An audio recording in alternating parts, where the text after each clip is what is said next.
Welcome, everyone. My name is Mary Eleanor Power, and I'm the Director of Marketing and Communications with Dalhousie University's College of Continuing Education. I'm delighted to see so many of you here this morning.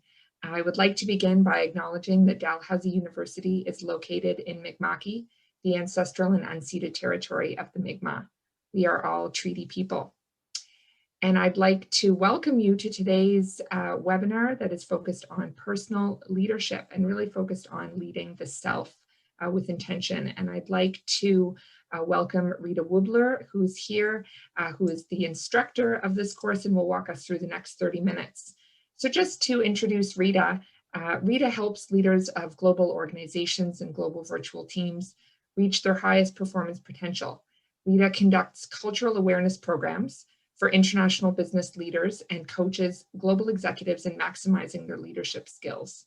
In her work with multicultural and global virtual teams, she focuses on establishing a clear vision for the team, aligning this vision with strategic team objectives. She also teaches mindful leadership to leaders who want to be more intentional and less reactive in their leadership approach.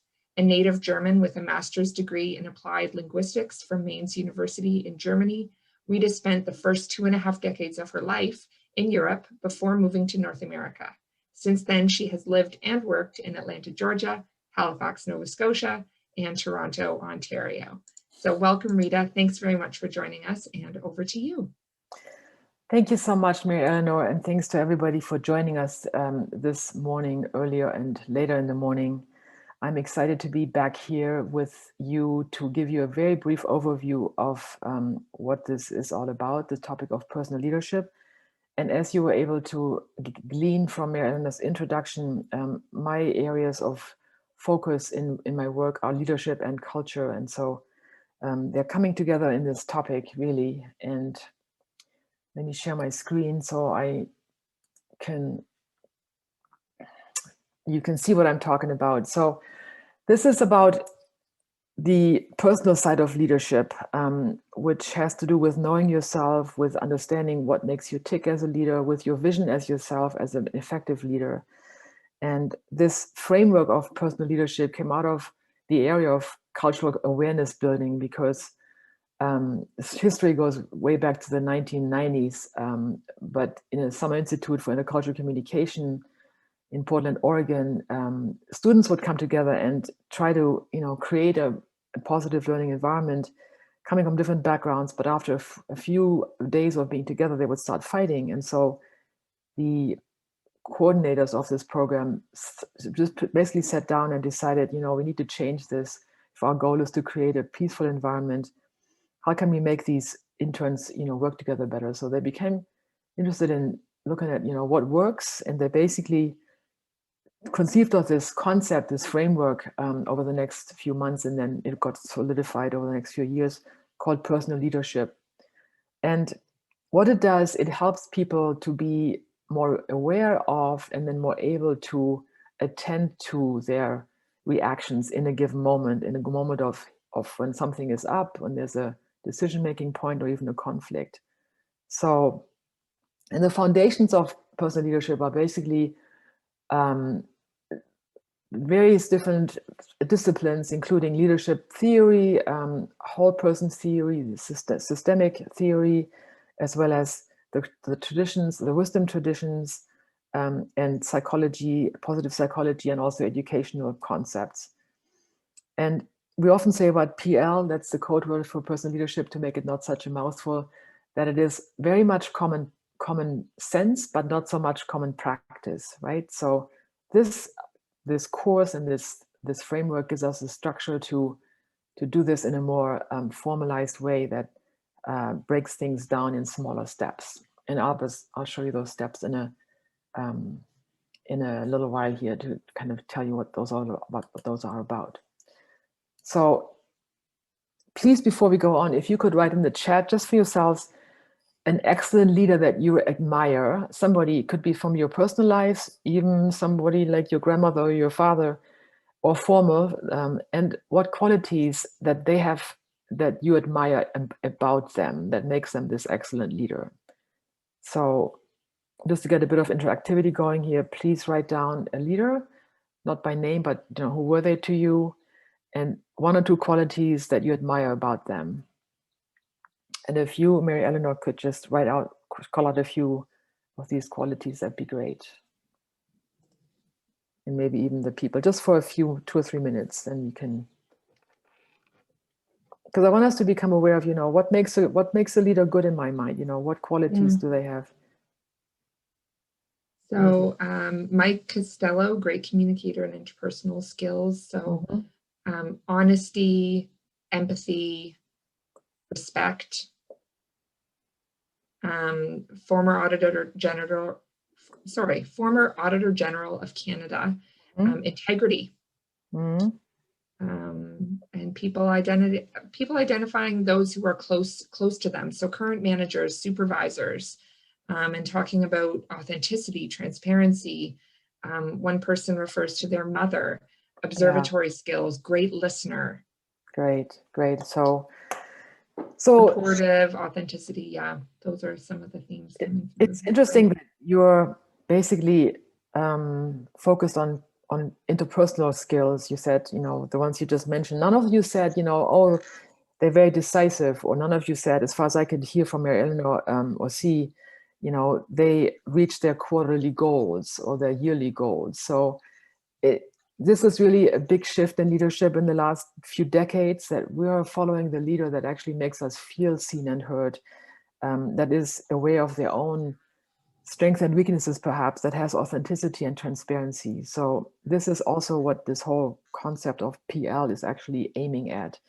And so it's not about reaching goals, it's about, how do you reach the goals? What qualities bring you to reaching your goals? So a quick definition of this would be that it's a framework of 2 principles and 6 practices, or steps, you might say, designed to help you stay connected to your own inner inspiration, creativity in the face of any kind of new or unfamiliar, condition that you might face. So whenever there's a conflict or a transition point or a new phase in your life and your leadership journey, being able to stop and then discerning what we call right action for you.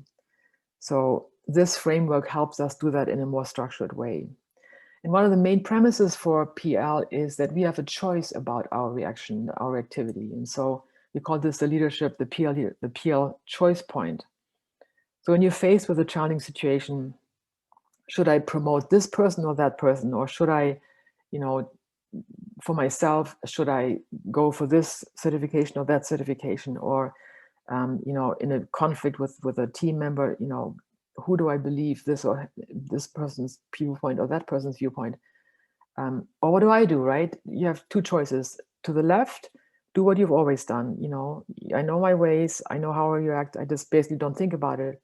I might be a bit on autopilot, but it's comfortable, right? It makes me, that's worked before, so it'll work again. Or do I choose to be a more creative and mindful leader by really looking at each situation with fresh eyes and practicing this framework, this 6-step process? And I might come to the same idea or the same outcome as before, but at least I have made a conscious choice about it, and I might have a better and more richer result doing that.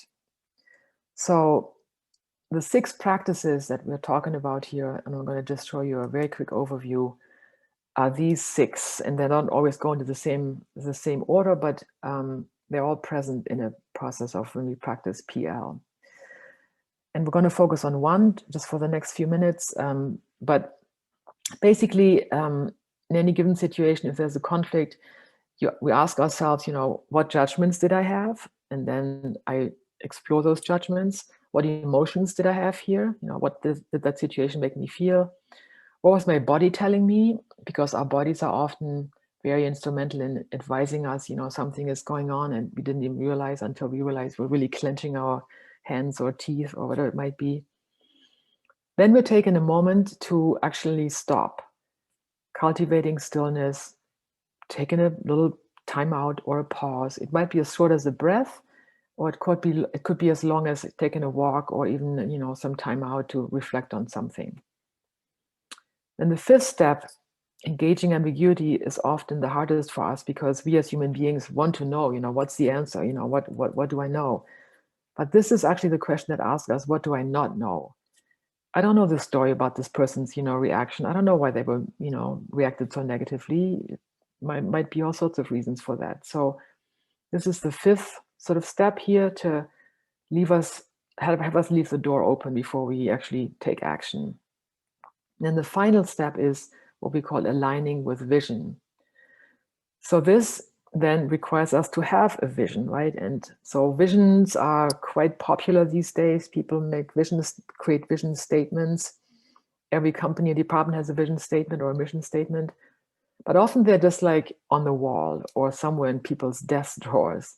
We don't live those visions. So in this framework of PL, we're actually creating our own vision statement before we use it in this 6-step process. And so what is the vision? There's a saying, without a clear vision, you can't really take right action. And so a vision often motivates us, can propel us towards action. It basically lets us know, this is where I'm aiming to be. It's an aspirational element of our work as leaders. But if we want to live it, we need to actually put it to the test, right? So this is what this PL framework helps us do. And just a bit more information on this 6th practice. So it says here, visions provide direct support as we live and work in situations of difference or, lack of clarity or ambiguity. So by crafting our guiding vision, we're committing to an expression of ourselves at our highest and best. Basically, we're saying, this is where we can be. We're not always there, but I know I've been there, right? And we can make choices to support our living in alignment with this vision. So first step we do in this program, we come up with a vision statement, and there's ways to do this in many different formats. We're providing one template, so to speak. And I just want to share mine that I use in my work to kind of explain to you how that works for me. So this is one I crafted, and it says, as an effective cross-cultural bridge builder and PL facilitator, those are my roles in my professional life, my foci. At my highest and best, I am inclusive, collaborative, joyful, and well, so that my path is filled with integrity and clarity. So these are my qualities. You mentioned a lot of different or similar ones in the chat exercise we just did at the beginning. But I know that when I can be inclusive, when I'm collaborative, work with others, when there's joy in my work, and when I'm feeling balanced and well, that's when I'm at my highest and best. And that's when I can provide service to others with integrity and clarity. So that sounds like a big or tall order, you might say, but in the end, this is where I just know I have to be, right? And so the more clear I am on this, the more I can actually put this into reality and align the current situation that I'm in with this vision. So an example for this would be, so I'm a business owner, independent contractor for in many different work contexts, and so I get work offers or job offers on a hopefully somewhat regular basis, but not all the jobs are right for me, right? Either I don't feel qualified, but as an independent contractor, I tend to want to say yes to most jobs that come my way because that's how I make my money. So, but it took me a while to realize, some of these jobs are not really serving me. They're not serving the clients, the participants, because I'm either not, it doesn't feel right. So using this vision statement helps me make those choices. So, for instance, I got a job offer the other day that was, traveling. It wasn't, this not the other day. We don't travel anymore, but this is a while ago, before the pandemic. It had me go to Seattle on a short notice, and I was supposed to teach a class that I knew quite well, by myself, and then come right back home. And I was like, oh, that sounds good. And then something in my body told me, maybe I shouldn't be doing this. And so I said to the client, let me give you, can I have a few minutes, a little bit of time to think about this? And they said, sure, take your time. So I actually sat down with my vision statement, and I realized, what, let's see what would this job, how would this align with my vision here? Was it collaborative? Not really. I was going to do this by myself. Was it joyful? Well, Seattle sounds like a fun place, but no, going back and forth just in a few days, but not having extra time there didn't sound so great either. And well, different time zone, it would have to be, you know, kind of, I would have to be flying overnight perhaps, and I would have to also move my schedule around to make this all fit. And I realized this job is not the right job for me at this moment. And so even though it was hard to say no to the money, I said to the client, you know, I'm not available at this time. And immediately my body was like, I was relaxing into this new, you know, reality of knowing I didn't have to go to Seattle. And so this is how my vision served me at that moment. And that's what PL is, to kind of understand, you know, what your feelings, emotions, and physical sensations are. Then asking yourself, is this right? What do I not know? And then realizing, you know what, this is not the right decision. This is a very quick example of how the process of PL works, and how when we have intention in our leadership work, it is, you know, it serves us much better. And not that we always know the answer right away, but at least we have more clarity. So that's another thing. I don't want to say, you know, this always gives you the right answer right away, or an answer, but it does help you be more clear about, you know, which direction to go, what more to find out, what more to learn about. And so it brings you closer to a better answer. So that's what we're doing in this course. It starts April 22nd. It's run over actually 2 weeks. And I'll show you what's in those 2 weeks. But basically, the idea is to understand better the foundations of PL, the history of PL, to analyze the effects that it might have on our personal, interpersonal, and organizational lives, including our personal lives. This is also very helpful to, you know, when you're dealing with your kids or your partner, or friendships even. And this is actually used in couples work, or in other contexts, and with teams as well, quite a bit.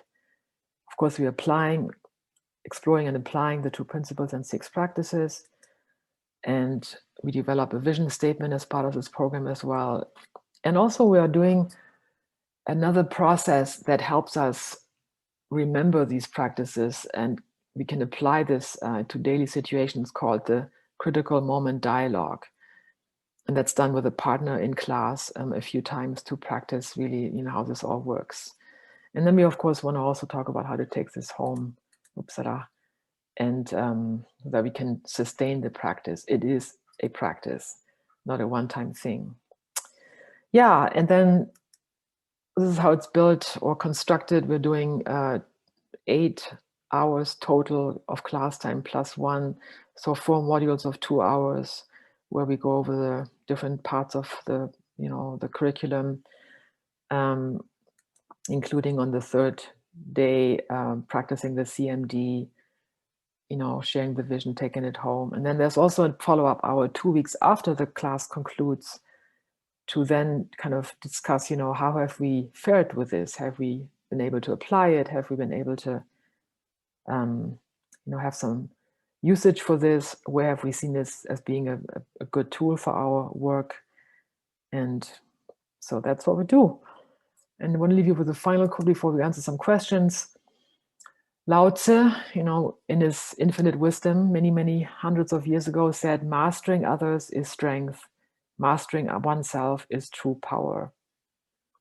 Another saying would be, it all starts with yourself, right? So this is, if the class is called leading the self before leading others, I actually would make a correction and saying leading the self while leading others. So this is, you know, this is good for people that are at the beginning of the leadership journey, as well as for people who are already seasoned leaders who want to sort of take a time out and, you know, reflect on what they're really about, what the leadership is all about. So yes, so that's a very quick run through, overview, taste of how this framework works. And yeah, it's a reflective leader learning journey that I think people find very helpful. And I would like to open it up for questions now. So Mary Eleanor will pick up your questions and feed them. So please write in the chat if you have any questions about this idea of practicing personal leadership while leading yourself, while leading others. So are there any questions coming in, Mary Eleanor? No questions at this time. I'm wondering, Rita, if maybe I can kick us off just with a question Mhm. about how this course, or what your thoughts are on personal leadership in a kind of virtual space where Oh, we're, yeah, very good question. and the impacts that might have. Yeah. So here's the interesting finding. So I've been teaching this program at Dalhousie for 10 years. And the first 9 years were all in person. And, we would come together for 2 days and really, I think, had a very meaningful learning experience. Then we had to shift to online because of COVID last year. And there was a bit of apprehension, how's this going to work? Come to find out that actually this topic is really a useful or conducive topic for online learning because it is so reflective, and people actually share in personal things quite openly. So we're setting up a container, and that's my job as a facilitator. That's hopefully feels safe to people. And I had one person commenting, this class is great because I don't have to look over somebody else's big head. This is coming from a woman who is not as tall as some men might be, or other class participants. And an introvert who was also taking the class said, I feel more likely or more invited to speak in a class like this than if I were in person with people. So the online format for this topic works really well, and it's a very interactive class. We usually have between 10 and 15, 16 people. It's not a huge class, so people can actually get to know one another. And when they pair up in their dyads through the CMD, that's when it becomes really kind of personal, and people share in this small little group, what they're dealing with or struggling with. So it works well online. That's what I have to say. And we've run it twice now very successfully, and it's been both a very rewarding experience. There's an observation here from Martin, just sharing that the webinar and some of the comments that you were making, Rita, and sharing. It helps explain why he might be having conflicts with himself over a project, because it runs contrary to his personal leadership vision.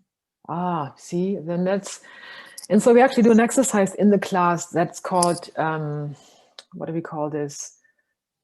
I can't think of the name now, but it's basically check in your vision with your current reality. Like, do you need to change something? If there's no alignment possible, if you feel you're in conflict, like you were saying, you have two choices: either change your vision, or change the reality that you're in, your situation, right? And either one is totally valid and good ways to deal with the misalignment. But I've had people that have realized in this workshop, actually, you know what, I can't change my vision. This is my deepest held values. And so it looks like I need to change something in my environment. And then they realize perhaps that's even there's limitations there because of, leadership or resources. And so sometimes people even find out that, they're in the wrong job, or part of their role is not right for them. So they address that. So it's actually a sort of a taking stock of, am I doing the right thing? And sometimes you also have our visions are a little bit off kilter, right? Or off track. And so this process helps us clarify that and hopefully minimize the misalignment. Good question, but that's actually a very common, something that comes out of this class often. Mm. Some questions that I'm just logistical questions I'm responding to in the chat. There's just a comment here that the 6 practices were clear, but that they missed what may have been identified as the 2 principles of personal leadership. I was going to hide that from you, but no, I didn't want to overload everybody with this. But good detective work there. Whoever said that or put that in there. So yeah. Initially, the 3 founders, and there's also a book, by the way, which is called Personal Leadership, Making a World of Difference. And we used to give that out at Dalhousie when we were meeting in person, but we no longer do this. But, there's lots of references there. So the 3 authors of this book, Sheila Ramsey, Gordon Watanabe, and Barbara Shetty, first of all, it was conceived of the framework. They had actually 8 steps. And being mindful and being creative was one of the steps. Then they realized, actually these 2 qualities are part of everything that we're trying to teach people here. And so they made that the principles. And so the principles are mindfulness and creativity. And mindfulness from the perspective of being present to what's happening at that, in a given moment, looking at things with fresh eyes, being aware of everything that's going on. And then creativity, not the Picasso kind of creativity or, nothing to do with art, but the creativity that comes out of, being awake, being aware, being present, of knowing what wisdom to call upon in your own, own inner knowing. So, knowing what makes you creative, generative, innovative. And so those things are like yin and yang, we say, they support one another, and they form the container of this whole framework. So that's what the principles are all about. But thanks for the question.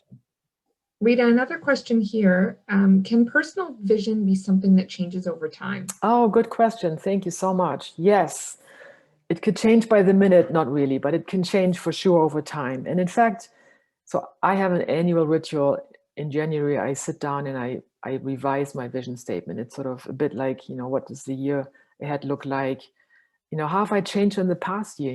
We've all gone through lots of changes during the pandemic, and we still are, we're adjusting. And so some of our foci, that word is hard for me, have changed. And so our vision qualities probably will have changed somewhat. So, so that's one thing. It's a living and breathing object. The second thing is I write vision statements for different parts of my life, even different times. So I took a sabbatical a few years back and I wrote a vision statement for that. So as a successful sabbatical taker at my highest and best, and then I put down what I wanted to be, aspirationally for this time. Or even when I do a project with a client, with a colleague that's really involved, we sit down and do a vision statement for that project, for its outcome. And so, yeah, this carries me through some time, but there's always a moment, but then it feels kind of stale. And then I look at it and see, that needs to be refreshed. And then I write I make a version 2.0 or 3.0 or even more than that. And there's more to the vision. It's a, good process too. There's also a purpose part in it, a part that says so because when we realize that if we connect a vision to a purpose, to a bigger purpose, then it seems to work, has more oomph and more longevity and more power. So thank you for that question. So just a question, and it might be pulling at your memory here, Rita. Teresa's asking, can you write the book that she just mentioned? So there was a book that you mentioned. Yes, I'm very sorry. I'm going to reach back to my bookshelf. 1 second. And thank you, Cecilia. She made a comment that this is such crucial work and good for Dalhousie for having it. Yes. So the book is called Making a World of Difference. And it'll be in the handouts that you're going to be sent this afternoon. So you're going to, not a handout, you're going to get a note from Mary Eleanor. And we're going to actually include an article in it as well as the book's reference. So you have that.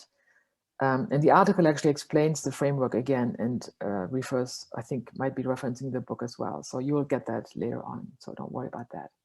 Great. Just a comment here from Cecilia as well, just to share. Even if you opt for something that doesn't align and money can be your reason, know that prior to saying yes, so you're prepared for what you may encounter in a project or short-term commitment. Great. Yeah. That's it. Oh, sorry, go ahead. No, I was going to say that's a very good observation.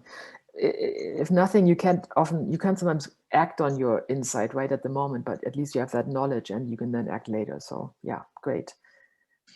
A question here from Darlene. Can you have a different personal vision for different roles in your life? Another good question. So as you noticed, I put down as a bridge builder and PL practitioner. So yeah, first thing you do is you decide, what are you writing this thing for, right? Are you writing it for your current leadership role or your current job role? And in the end, people are saying, you know what, I don't want to really sort of separate things out or compartmentalize. I just want to write it for myself as a person. And so that's really up to you. You can write it just, as Darlene at my highest and best, I at dot, dot, dot, or as Rita, or as a human being, right? As a mother, as a father. That's really your decision. We just say at the very beginning to write your first vision statement, it might be easier to have a sort of a particular focus. And since this is usually run through work, make it a work focus. But I've had people say, no, I don't want to do this. I'm going to focus on myself as a father. And that's really important to me right now. And I want to get more clarity on that. And so that's really up to you. But yeah. It's a really good point. Many choices. Really good point about prioritizing. Yeah, exactly. A question here from Brian. If you were to, I love this question, and perhaps I know that we're at time here and we don't want to extend far beyond the time that we've allotted, the 30 minutes, but such a great question. If you were to describe personal leadership, or PL as we've been using it, in one word for 2021, what would it be? For 2021, new start. That just came to me, or fresh start. Yeah. Awesome. I mean, two words, but oh, sorry, yeah, that's okay. Great answer.